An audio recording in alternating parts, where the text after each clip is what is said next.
Bonjour à tous et bienvenue dans cette nouvelle vidéo d'histoire.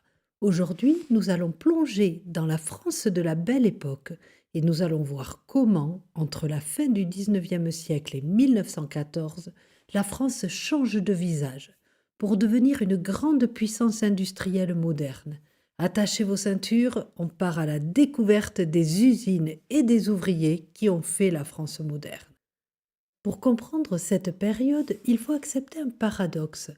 La Belle Époque, c'est une médaille à deux faces. C'est ce que nous allons explorer dans ce cours. Dans notre première partie, nous irons dans les coulisses de la machine. Nous verrons que derrière le progrès technique, il y a une réalité sociale brutale. C'est l'époque où le monde du travail s'organise, où les syndicats naissent pour réclamer plus de justice face à des cadences de plus en plus folles. Dans notre deuxième partie, nous changerons de décor pour admirer la vitrine du progrès. Nous verrons comment la France s'affiche au monde à travers les expositions universelles. C'est le moment où Paris devient la ville lumière, où l'on célèbre l'électricité et le génie français. D'un côté, la lutte sociale, de l'autre, la célébration technologique. Entrons maintenant dans la réalité quotidienne de ceux qui font tourner les machines. En haut de l'échelle, la bourgeoisie s'enrichit. En bas, nous trouvons le monde ouvrier. Regardez ces chiffres. La journée de travail moyenne est de 12 heures, 6 jours sur 7. Il n'y a quasiment pas de repos, pas de congés payés et la sécurité dans les ateliers est quasi inexistante. Pourquoi acceptent-ils cela? Parce que les salaires sont maintenus au strict minimum. Un ouvrier ou une ouvrière gagne juste de quoi ne pas mourir de faim. Les femmes sont payées encore moins cher que les hommes pour le même travail, ce qui accentue la précarité. Et le soir, le repos n'en est pas vraiment un. Ils rentrent dans des logements surpeuplés, souvent une seule pièce pour toute la famille, dans des quartiers insalubres où les maladies comme la tuberculose font des ravages. C'est ici qu'il faut retenir un mot-clé, le prolétaire. Le prolétaire, c'est l'ouvrier pauvre qui n'a aucun capital, aucune propriété. Sa seule richesse, son seul outil pour survivre, c'est sa force de travail, qu'il est obligé de vendre pour un salaire de misère. Face à ces conditions de vie misérables, le monde ouvrier décide de s'organiser. On assiste à une véritable montée en puissance de la solidarité. En 1895, lors du congrès de Limoges, une structure historique voit le jour, la CGT, Confédération Générale du Travail. C'est une révolution en soi, car c'est le tout premier syndicat interprofessionnel. Avant, chaque métier restait dans son coin. Désormais, tous les ouvriers de France, peu importe leur secteur, s'unissent sous une même bannière pour faire valoir leurs droits. En 1906, avec la charte d'Amiens, la CGT proclame son indépendance totale vis-à-vis des partis politiques. Les syndicalistes refusent d'être les marionnettes des politiciens. Leur combat est sur le terrain, dans l'usine, pour la grève et l'action directe. Ainsi, la charte d'Amiens sépare le syndicat de la politique. C'est une spécificité française très importante. Nous allons maintenant voir qu'à cette époque, une série de grèves secoue la France. L'année 1906 marque un tournant sanglant et héroïque pour le monde ouvrier. Tout commence dans le Nord par un drame absolu, la catastrophe de Courrières. Cette explosion de poussière de charbon ravage les galeries et cause la mort de 1100 mineurs. C'est un choc national. Mais la tristesse se transforme vite en colère. Les mineurs accusent la compagnie minière d'avoir négligé la sécurité pour sauver les profits. Le deuil devient une révolte. La grève dure 6 semaines. Ce qui est inédit ici, c'est la solidarité. Les mineurs ne sont plus seuls. Les métallurgistes et d'autres corps de métier les rejoignent. C'est un mouvement de masse qui paralyse la région. L'armée est envoyée face aux grévistes. La question n'est plus seulement d'obtenir un meilleur salaire, mais de crier que la vie d'un ouvrier a de la valeur. Après le charbon du Nord, c'est le vin du Sud qui s'embrase. En 1907, le Midi de la France est le théâtre d'un soulèvement sans précédent. Sur l'image, vous pouvez lire les slogans « Guerre à la fraude »,« Vive le vin naturel ». Ceux qui manifestent, ce sont des milliers de vignerons désespérés. Ils sont ruinés par une double catastrophe. La concurrence des vins trafiqués avec le sucre ajouté et surtout le phylloxéra, ce minuscule insecte qui a dévasté les racines des vignes françaises. Le 12 mai 1907, Montpellier voit défiler des centaines de milliers de personnes. C'est un mouvement massif qui défie le gouvernement de Georges Clemenceau. Les vignerons ne demandent pas seulement des aides, ils demandent la survie d'une région entière. Nous reviendrons plus en détail sur ce conflit dans une leçon dédiée au monde rural. Mais retenez ceci, en 1907, la France gronde partout, dans les mines du Nord, au vignoble du Languedoc. L'ordre républicain est mis à rude épreuve. Pour clore cette série sur les révoltes sociales, nous allons parler d'un homme dont le nom est devenu un symbole de l'injustice. Jules Durand. Nous sommes au Havre, en 1910. Les dockers sont en grève, une grève féroce pour leurs droits. On dit que c'est la première grève politique. Jules Durand est leur leader syndical. C'est un homme intègre, mais il dérange profondément les autorités et les riches armateurs du port, car il a une forte influence sur les autres. Voici l'engrenage fatal. Tout d'abord, pour faire taire la grève, on décide d'abattre son chef. Profitant d'une bagarre qui tourne mal sur le port, Durand est faussement accusé d'être l'instigateur d'un incendie d'un navire, ou même d'un assassinat selon les versions de l'époque. On veut en faire un exemple. Le verdict, c'est une parodie de justice. Sans la moindre preuve matérielle, Jules Durand est condamné à la guillotine. La République envoie un message clair. Le syndicalisme peut mener à l'échafaud. L'indignation est mondiale. De Paris à New York, des voix s'élèvent contre ce crime judiciaire. On parle de l'affaire Dreyfus de la classe ouvrière. Face à la pression et au scandale national, Durand est finalement gracié et libéré en 1914. Mais le mal est fait. Jules Durand sort de prison l'esprit brisé. Il finit ses jours dans un asile psychiatrique. Cette affaire montre jusqu'où l'État est allé pour protéger l'ordre industriel contre la montée du pouvoir ouvrier. À cette époque, la République n'est pas neutre. Elle soutient souvent ceux qui ont le pouvoir, le patronat, contre les ouvriers. Nous arrivons maintenant à l'un des épisodes les plus sombres de la Belle Époque, un événement qui va marquer la mémoire ouvrière pour plus d'un siècle, la fusillade de Fourmies. Regardez ce mouvement, il a été érigé en mémoire de ceux qui sont tombés le 1er mai 1891 dans cette petite ville industrielle du Nord. À Fourmies, en ce 1er mai 1891, l'ambiance était presque joyeuse. Les ouvriers du textile manifestaient pour la journée de 8 heures et contre les licenciements. Mais ils le font en famille, on a sorti les paniers de pique-nique, les enfants courent dans les rues, on prévoit des bals populaires pour le soir. C'est une affirmation pacifique de la solidarité ouvrière. Mais la situation bascule très vite. Dès 9 heures du matin, la tension monte. Les grévistes bloquent les entrées des filatures pour empêcher le travail. La gendarmerie intervient et arrête 4 manifestants. C'est l'étincelle. La foule, pacifique mais déterminée, se rassemble sur la place de l'église pour réclamer la libération de ses camarades. C'est là que l'irréparable se produit. Le gouvernement, craignant un débordement, a envoyé l'armée. Les soldats du 145e régiment d'infanterie font face à une foule qui chante et qui crie, mais qui n'est pas armée. L'ordre est donné de charger, puis face à la pression de la foule, l'armée ouvre le feu. Le silence retombe sur la place de Fourmies. Mais c'est un silence de mort. Le bilan est atroce. 9 victimes gisent sur le pavé. Parmi elles, il y a 2 enfants, dont Marion Blondeau, une jeune ouvrière qui tenait un rameau d'aubépine en fleurs. Ces morts ne sont pas seulement des émeutiers, ce sont des manifestants qui demandaient simplement à vivre mieux. Ce 1er mai 1891 devient une fracture béante dans l'histoire de la France. La conséquence est immédiate et profonde.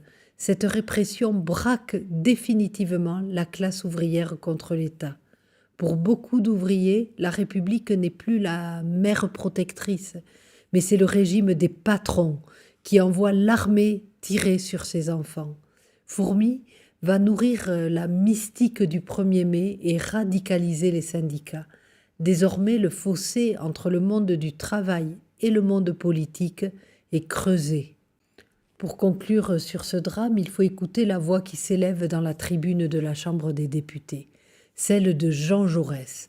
À l'époque, Jaurès est un jeune leader de la SFIO, la section française de l'Internationale ouvrière, l'ancêtre du Parti socialiste.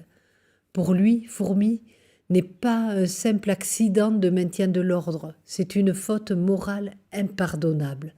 Sa phrase est restée célèbre, c'est une tâche que l'histoire ne lavera pas. Jaurès comprend ce jour-là que la République a perdu son âme en tirant sur ceux qu'elle prétendait protéger. Ce massacre va devenir le moteur de son combat politique. Il veut une république sociale, pas seulement une république de l'ordre et des patrons. Désormais, le mouvement ouvrier a ses martyrs. Et avec Jaurès, il a trouvé son plus grand orateur. Face à la violence des répressions et à la puissance grandissante de la CGT, le gouvernement est acculé. Il comprend qu'il ne peut plus se contenter de tirer sur la foule. Il faut apaiser les tensions. C'est ainsi que naissent les premières grandes lois sociales. Avec la loi de 1904, c'est une première victoire. On limite enfin la journée de travail à 10 heures maximum. Le plafond hebdomadaire est fixé à 60 heures. Pour nous, cela semble encore énorme, mais pour un ouvrier qui en faisait 12 heures la veille, c'est une bouffée d'oxygène. La loi de 1910, c'est l'instauration du repos hebdomadaire obligatoire. Désormais, le dimanche devient généralement le jour de repos légal. Ces réformes sont vitales. Elles marquent le début de l'État-providence, l'idée que l'État doit intervenir dans l'économie pour protéger les plus faibles. La République tente de se racheter une conscience sociale. Cependant, il faut noter que ces lois ont été très difficiles à faire voter et beaucoup de patrons vont tarder à les faire appliquer. Maintenant, nous allons passer à la seconde partie et nous changeons de décor. Après avoir exploré les coulisses sombres et sociales de l'industrialisation, tournons-nous vers la façade que la France a voulu montrer au monde entier. Bienvenue dans l'ère des expositions universelles. Pendant la Belle Époque, Paris devient le centre du monde à 2 reprises, en 1889 et en 1900. Pendant quelques mois, Paris se transforme en un parc d'attractions géant dédié au progrès. C'est ici que le grand public va découvrir des inventions qui vont changer leur vie à jamais. Allez, on quitte la boue des mines pour entrer dans l'éclat de celle qu'on appelait alors la ville lumière. En 1889, Paris célèbre le centenaire de la Révolution française. Pour marquer le coup, la République veut un symbole de puissance qui se voit de loin, et c'est la naissance du projet de Gustave Eiffel. Alors ça a commencé ainsi. Le ministère de l'Industrie avait lancé un concours pour ériger une tour de fer sur le Champ de Mars. À l'époque, beaucoup crient au scandale, parlent d'une carcasse hideuse, mais Eiffel impose sa vision, une structure moderne, aérienne, qui utilise les techniques de construction des ponts ferroviaires. Le résultat est une prouesse technique sans précédent. Avec 312 mètres de hauteur, elle devient la plus haute structure du monde. Mais le plus important, c'est son matériau. Elle est 100% en métal. À une époque où l'on construit encore en pierre, la tour Eiffel prouve que la France est la championne de l'industrie métallurgique. C'est l'acier qui triomphe, montrant que l'ingénierie peut repousser toutes les limites de la gravité. Regardez cette image. Au pied de ce géant de fer, la foule semble minuscule. C'est ici que l'on mesure l'impact réel de l'exposition de 1889. Ce n'est pas seulement un exploit d'ingénieur, c'est un phénomène de société. Le bilan est tout simplement monumental. L'exposition attire près de 32 millions de visiteurs. Pour vous donner une idée, c'est presque la population totale de la France à l'époque. Les gens viennent de toutes les provinces, mais aussi de l'étranger, pour monter dans les ascenseurs hydrauliques de la tour. Une nouveauté absolue. Et de là, ils admirent le panorama sur Paris. Le succès valide la stratégie de la République. La France a réussi son pari de redevenir une puissance centrale et attractive.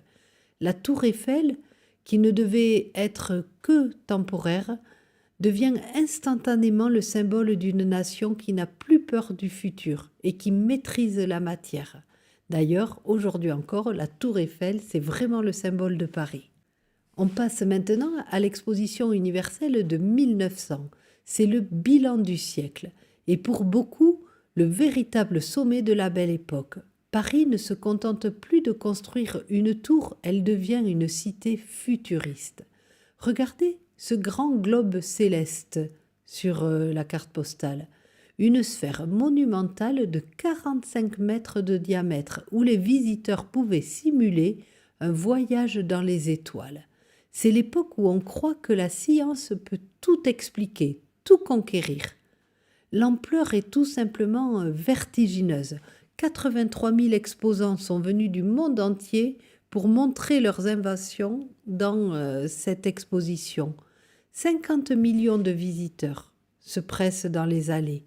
Mais le véritable roi de cette exposition, c'est l'électricité. Pour la première fois, grâce au palais de l'électricité, la nuit disparaît.